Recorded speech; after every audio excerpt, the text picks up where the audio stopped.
What's going on, ladies and gents, boys and girls, guardians of all ages? Joker back again once again, and today so originally I was going to cover the PvP changes and the raid announcement in one video, but the PvP section of the TWAB was just on the go fuck yourself side of 3,000 words, so that's like a 15 to 20 minute video without commentary. And you know I'm going to have opinions, because I have lots of opinions about lots of things, and while I'm sure some of you would love an hour-long video, the reality of the situation is YouTube doesn't. So what I decided to do is I would break up this TWAB into two videos, one talking about the raid and another talking about the changes to PvP. But before we get into it, a word from our sponsor. Now, I don't have a VPN or phone game to sell you today, so I could take a moment to plug my Patreon where you can help support the channel, or my merch shop where you can get this awesome Butt Joker t-shirt, which I mean, I guess technically speaking I just did plug all of that, but my casual interruption of your viewing pleasure is not for such frivolities. For you see, there is something vastly more important than all of these. A Darkside royalty community event. Another round of our preeminent fashion show, Threads of Shite. In the pinned comment, there will be a video explaining the event, and a Twitter link where you can submit your latest and greatest in Guardian fashion. The TLDR for people who do not know, because every video is someone's first, Threads of Shite is kind of an anti-fashion contest, where you submit your looks,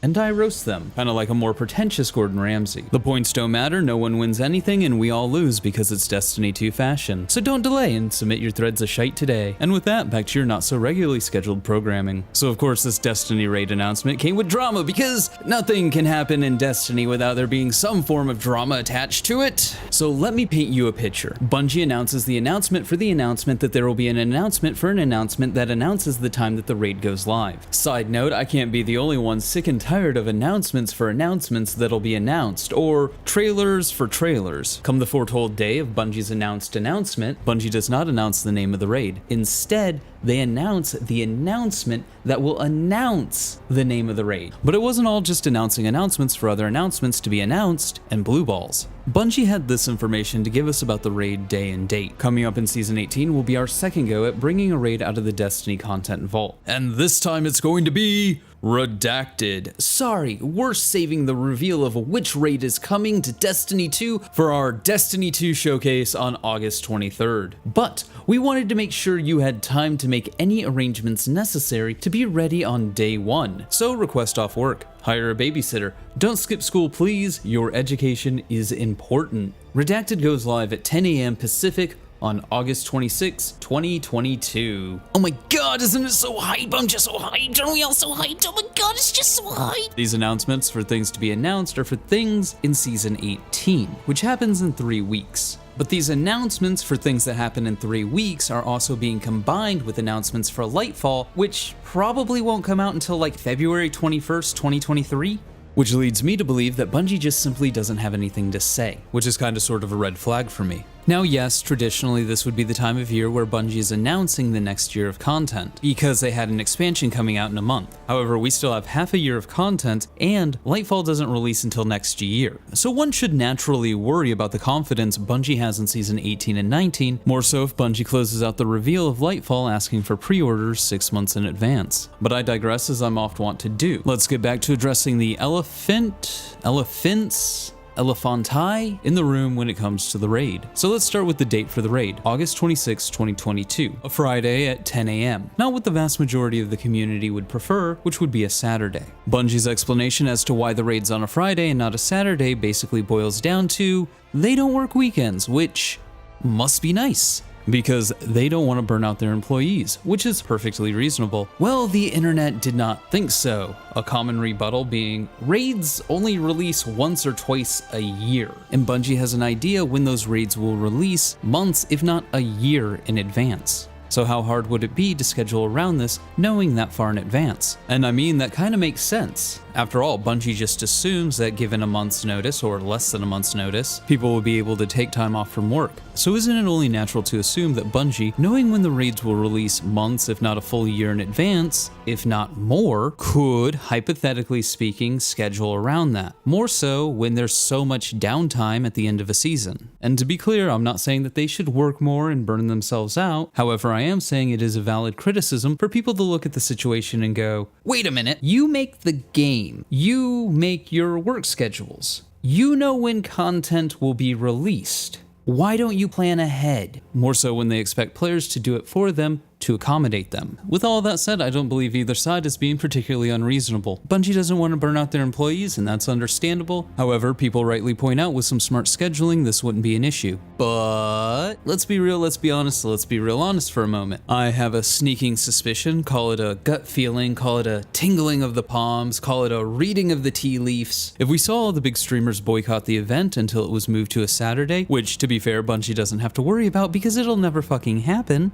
but in the event it did, this little issue of scheduling would become a non-issue quick, fast, in a hurry overnight, as Bungie is ultimately a corporation and will do and say whatever it needs to in the best interest of its bottom line. So just, putting that out there. The other piece of drama was about the name of the raid being redacted. Now most people are convinced it's King's Fall, and I'm inclined to agree with this for a couple of reasons. So first, Bungie said it wouldn't be Crota. Then again, to be fair, this would not be the first time Bungie said one thing and did another. But I do think it's more likely that if Crota's End does come back, it would be as a dungeon. Or here's another hypothetical, just throwing it out. We know that at one point during Destiny 1's development, King's Fall and Crota's End were part of the same raid. I think it would be pretty wild to load up King's Fall and expect the Dreadnought, but then suddenly you're on the moon. That would, as the kids say, be the hypest shit ever. The other thing going against Wrath of the Machine is, well, we already have its raid exotic. And while that's not as condemning as one may think, because Touch of Malice was kinda sorta destroyed, and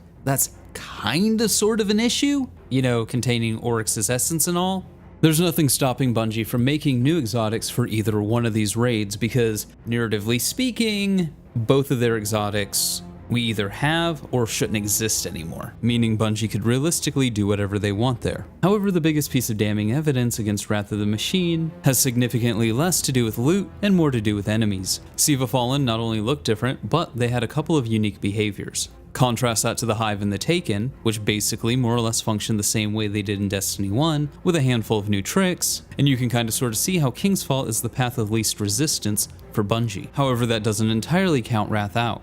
Sure, Siva Fallen have a unique look and some unique behaviors. So the only thing stopping Bungie from bringing back Wrath of the Machine is a reason to bring back Siva Fallen. In comes Season 18, Season of the Plague, Season of the Splicers, wait, we already did that. Season of the Siva.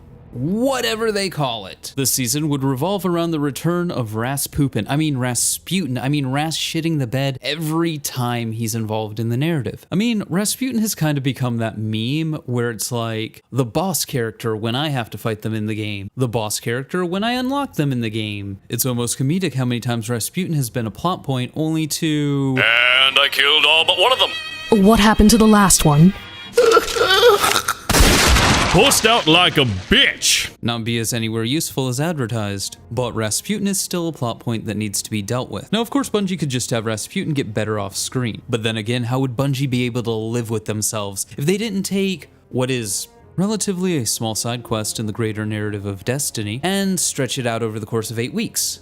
Preferably with a horde mode, not horde mode, where you either dunk things or throw a ball. Now, of course, this doesn't mean Siva has to be involved. We could revisit Europa and all the morally ambiguous things Clovis Bray did there, and that is probably the most likely way we will deal with Rasputin, and him getting his new exo body. Throw in a story about Mithrax helping, and you have some possible drama between him and any lingering members of House Salvation. The other way Bungie could do this is more or less second verse same as the first. However, instead of just Europa, we also bring in Nessus. Nessus, for those of you who do not know or do not remember, has a spaceship with a crazy AI and a cargo hold full of Siva, just, hanging around. So basically the idea would be we go to Nessus and Europa to get Vex Tech and Siva and Clovis Bray Tech to help Anna fix Rasputin. You also have Mithrax helping, and him probably dealing with some other Fallen from the past who has now taken the lead of House Salvation. Provided Aramis doesn't just finally, thaw out.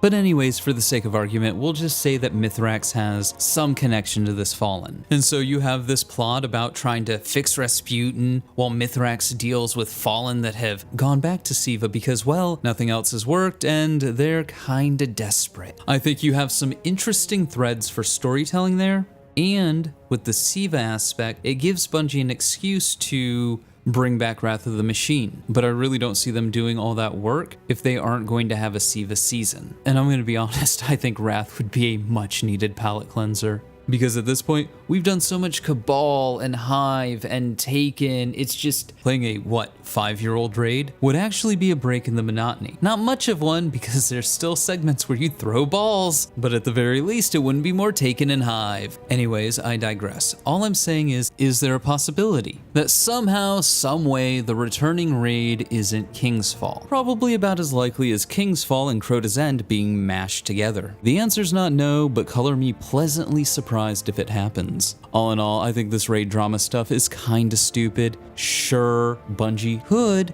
if forced to, or they wanted to, change the raid days to Saturdays. But without the sort of pushback the Destiny community seems unable to muster, outrage about your once, maybe twice a year raid day will only ever fall on deaf ears. As for not naming the raid, that one seems kinda weird. If it's King's Fall, which is the obvious pick, why not announce it? However, if it's Wrath of the Machine, you don't announce it, because anybody thinking about that logically would extrapolate, wait a minute, they're not going to just bring Siva back for one raid. So announcing Wrath of the Machine could be spoilers. Unless that's what they want us to think, and they have planned around the plans that we have been planning. Who knows? But those are just my thoughts. Let me know yours in the comments below. Remember to like, but only if you did. Subscribe for more. Feel free to donate to my Patreon if you're feeling particularly generous. But above all else, stay frosty.